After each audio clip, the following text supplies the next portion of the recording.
In the beautiful city of Enugu, there lived a handsome banker named Chinedu.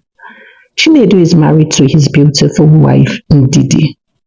Chinedu has two friends, Chibuzo and Ayo. Chinedu was the first person to get married amongst his friends. Chinedu was always bringing cooked food to the office for he and his friends, who ate during lunch. Chibuzo and Ayo always spoke high of Chinedu's wife cooking, telling him how lucky he is to be able to eat home-cooked meal every day and how they couldn't wait to get married. As time went on, Chibuzo got married to his beautiful wife, who is a doctor. Her name is Ego. Ego is a dedicated wife, though she loves her work so much, and also explained things to her husband, how her profession was a very demanding one, and how they had to work hand in hand in order to make the family grow. Chibuzo accepted everything Ego told him and promised to work hand in hand with her so as to grow a beautiful family. Ego also tried her possible best to keep her family running smoothly, not slacking in any way, giving attention to both her job and her family. 6 months later, Ayo got married to his beautiful wife, Kemi. Kemi is a tailor. She was doing well for herself. Ayo was so glad that he got married to someone who wasn't solely dependent on him. It was only Chinedu's wife that wasn't working. Chinedu wasn't disturbed at first as he could provide for his family. As time went on, Ndidi gave birth to a set of twins, a boy and a girl. Chinedu was so excited. He was so glad to be called Papa somebody. His friends always called him, Papa Obiora, you've come to work. And that word gave him joy. But as time went on, the bills became bigger than when it was just the two of them. But Chinedu still tried his possible best to provide for his home. Chibuzo and Ayo always asked him how his life was as a family of four. Chinedu would state that life is fine, just that billing isn't easy at all. His friends always encouraged him that life is a gradual process, and with time, everything was going to get back to normal. As time went on, Chibuzo's wife also gave birth to a son, and Ayo's wife also welcomed a beautiful daughter. So the three friends were parents, but they weren't stressed like Chinedu. Their accounts were still buoyant, like as if nothing was happening. Chinedu became concerned and asked his friends to show him the way, as his salary was just for his family and there was little or nothing to save. Chibuzo told him it is because your wife isn't working and you are the only person doing everything.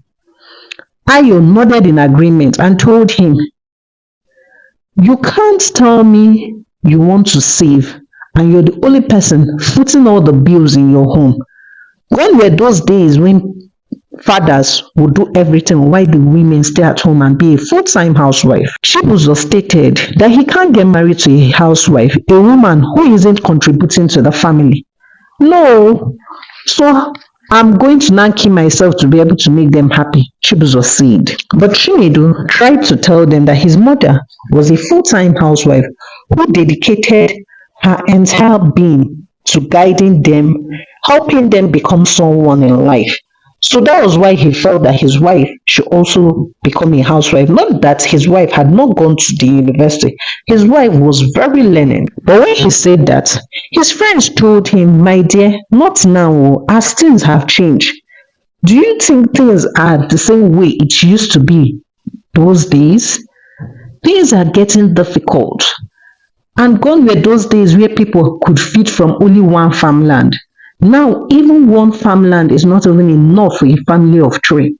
So, gone were those days. My brother, you have to advise your wife to go back to work. As you said, she's a graduate and can also walk. But what they never included was that they all had maids in their house. When Chinedu went back home that day, he asked his wife Ndidi how about she getting back to work.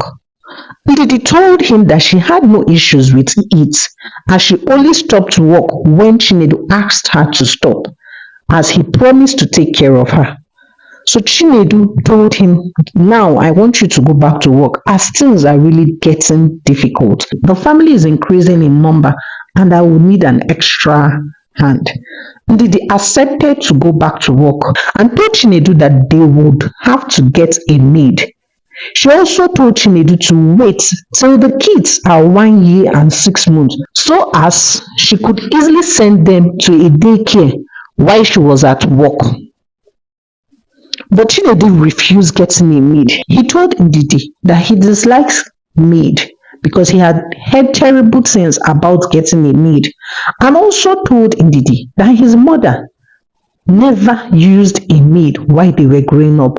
So Ndidi should think of a better way for them to work hand in hand, but getting a maid was out of it.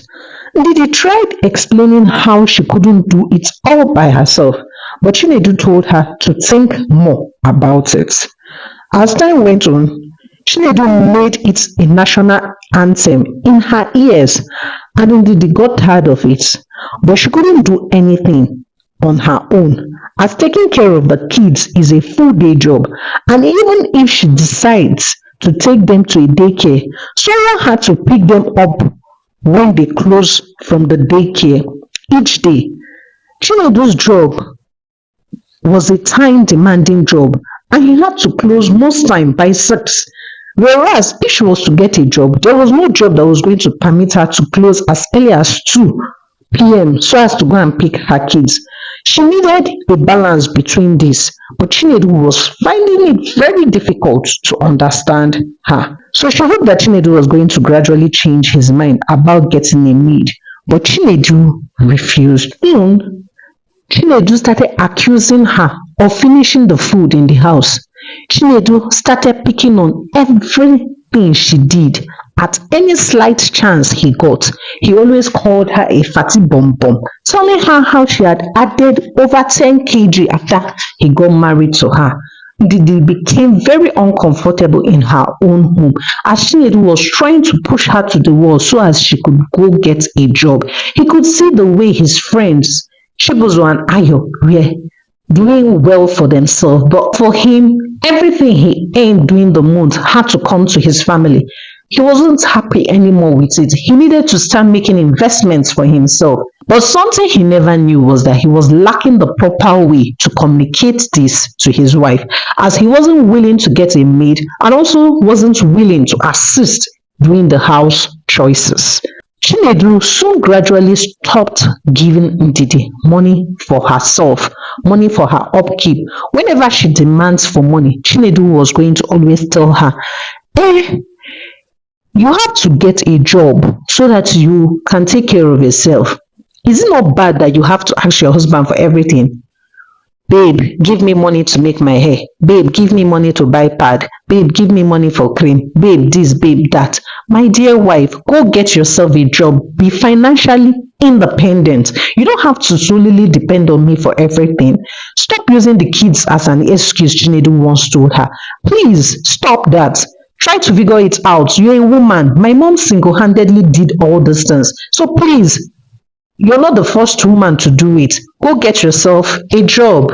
When he told his friends about how his wife had refused getting a job, stating that she couldn't leave the kids till they were 1 year 6 months, his friends told him that he had made Ndidi too comfortable, and now she is so happy to be a housewife, and that was why she was refusing to get a job. This motivated Chinedu, and he thought of various means to frustrate Ndidi. But Ndidi didn't bother with all he was doing to her, knowing fully well that he did all these things so as to push her to get a job. But she couldn't leave her kids at home and go get a job, and no job was going to permit her to close as early as 2 p.m. and no job was also going to permit her to come with her kids. She went as far as looking for a daycare that could close by 4 p.m., but she couldn't get any at that time.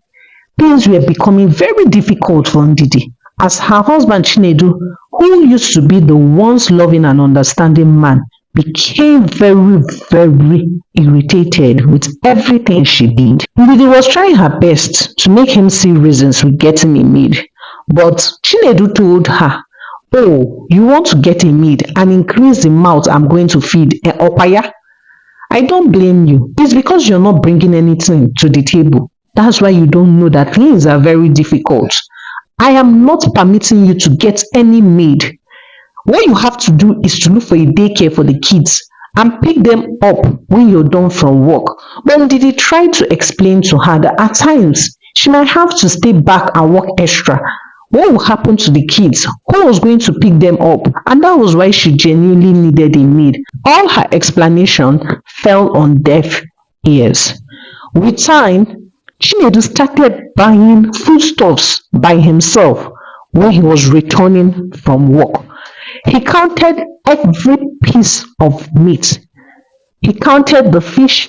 He counted everything that he bought, even the Maggi. Whenever Ndidi was done cooking, he was going to ask her how many Maggi she used to cook, noting it down so as whenever she asked or told him that something had finished, he was going to question it. Ndidi was really, really getting irritated with her husband's behavior. Chinedu went as far as monitoring the portion of food she ate. She wasn't permitted in any way to eat more than once, as Chinedu was going to insult her and body shame her. When it got worse was when Chinedu started starving and telling her no food for a lazy man. At times, Ndidi had to go to bed hungry. She couldn't believe what her husband was becoming, all because she had not gotten a job. This wasn't the agreement when they got married. He had told her to be a full-time housewife so as to concentrate with taking care of the kids and how he's going to make her life very, very beautiful. But now Chinedu was making her life unbearable for her as Chinedu frustrated every effort of hers. One day, Ndidi was talking to her longtime friend Chinaza. She explained her ordeal to her friend. Chinaza decided to help her. Chinaza taught her everything she needed to know about making money online, such as selling clothes, selling courses, and doing so many. Ndidi was so glad, and she started using the computer in the house to start selling different products online. She started gradually with clothes as she knew more about clothes, as Ndidi loved wearing beautiful clothes. That was when Ndidi knew that she could actually run a business without leaving the comfort of her home.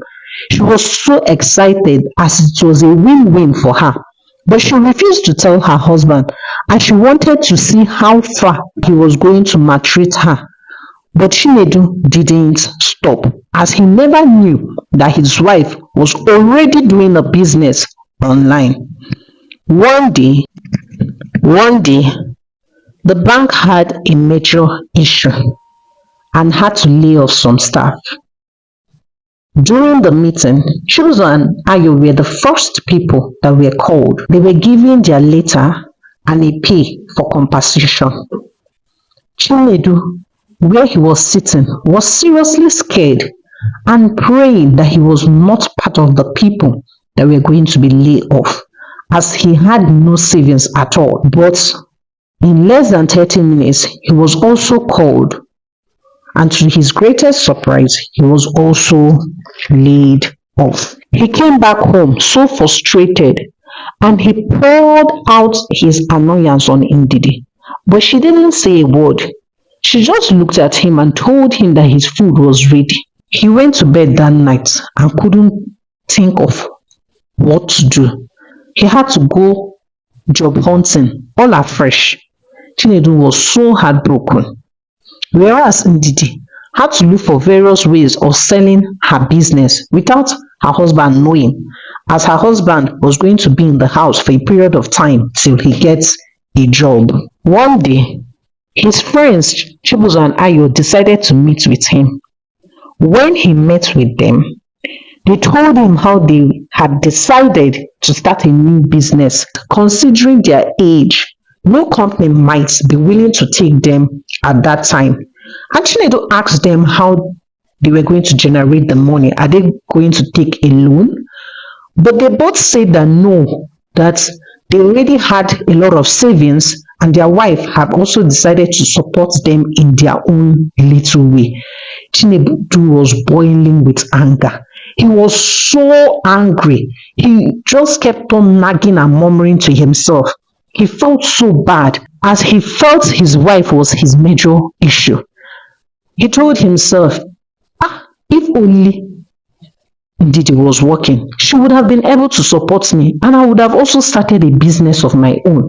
He was so angry. After a few months, his both friends started their individual businesses through the help of their wives, and they even invited him to celebrate with them for the opening of a new business. Chinedu, who was genuinely excited for them, but was so pained as he had no one that was going to help him or support him to get a new business. Chinedu kept on job hunting, but never got a feedback from all the company he applied to. Soon, his savings was not going to be enough for the family. He knew that he had no other choice than to go look for any job. But to his greatest surprise, he noticed that the family was still feeding as normal. His wife, Ndidi, always entered the kitchen and brought out sumptuous meal for him to eat. And whenever he asked Ndidi was always going to tell him, we have food in the house to eat, so you don't always have to bother about food. There's always food in the store. There's enough for everyone. Chinedu was shocked.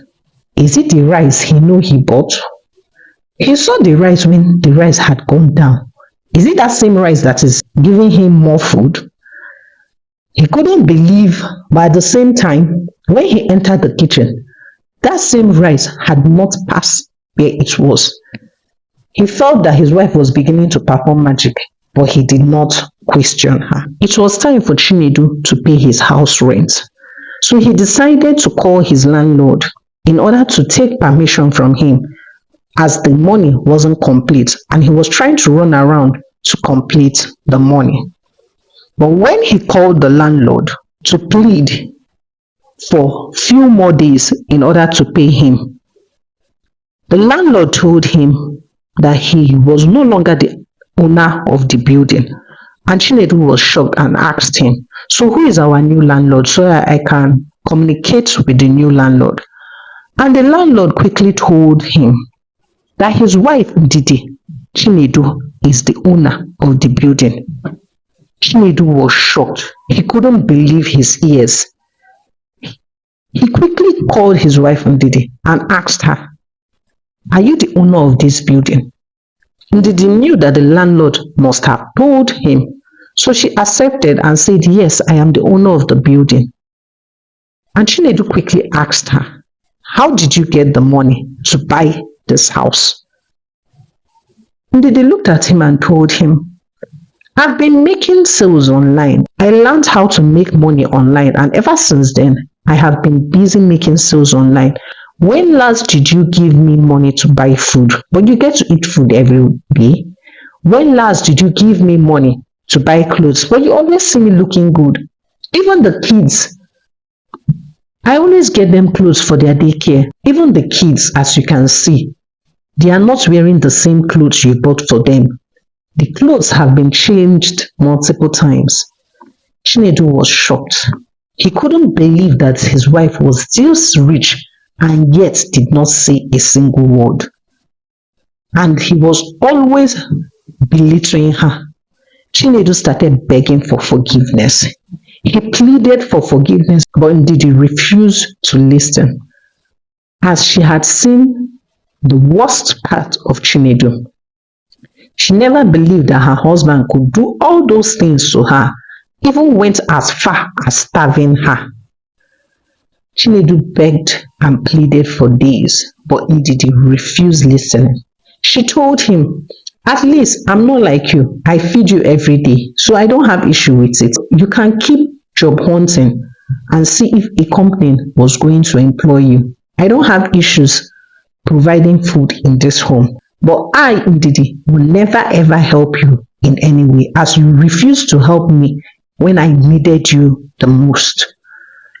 Chinedu was really down. No job took him as he had passed age 30. No job took him as he had passed age 30. And most places were looking for a younger people, people who were still fresh graduates so as to pay the minimum wage. He lived at the mercies of his wife for months and wished he had treated her better, as Ndidi did not even give him money for anything. All she did was to provide food for him. Chinedu was so pained. He couldn't believe that his wife was going to treat him that way, as he felt that one day Ndidi was going to wake up and change her mind. But Ndidi was hell bent on making him feel the way she had felt.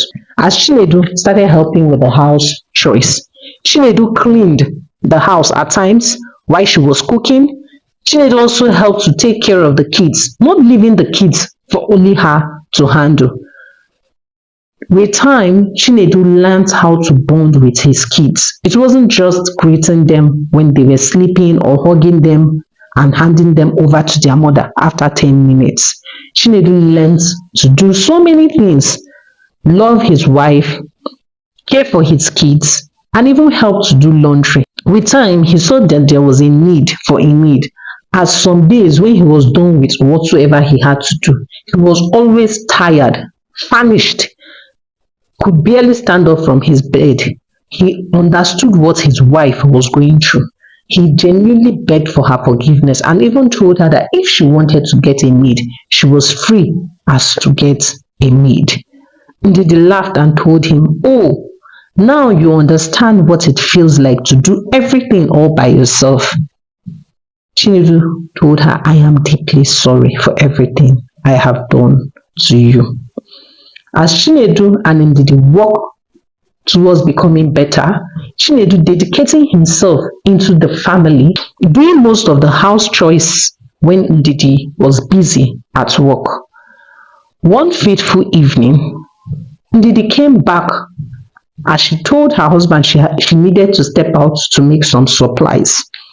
Ndidi came back, a gift box for her husband, and handed it over to him. Chinedu was shocked as it wasn't his birthday. But when Chinedu opened the box, to his greatest surprise, it was a car key and a shop key. Indeed, his wife had asked him what he wanted to venture into one time during their conversation, and he said he really wanted to sell pure leather. So Ndidi helped to get him a shop and a new car so as to transport himself to the shop. Chinedu was so excited. He was so glad. He thanked his wife greatly. He now learned that in life, if you want something to work well, it was better when two people put their heads together. It was better when two people put their heads together. He was really glad to his wife as Chinedu and his wife Ndidi worked towards furnishing the shop, and Chinedu became the boss he always yearned for. Even when he met his friends Chibuzo and Ayo, he spoke highly of his wife. Chibuzo and Ayo asked him if his wife had finally decided to start working, and he told his friends how his wife had always been working from home, but he never knew. He also told them how his wife had saved him and was able to support him towards opening his own shop.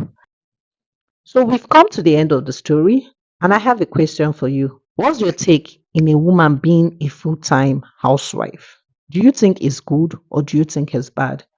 And what's your take in a woman bringing something to the table?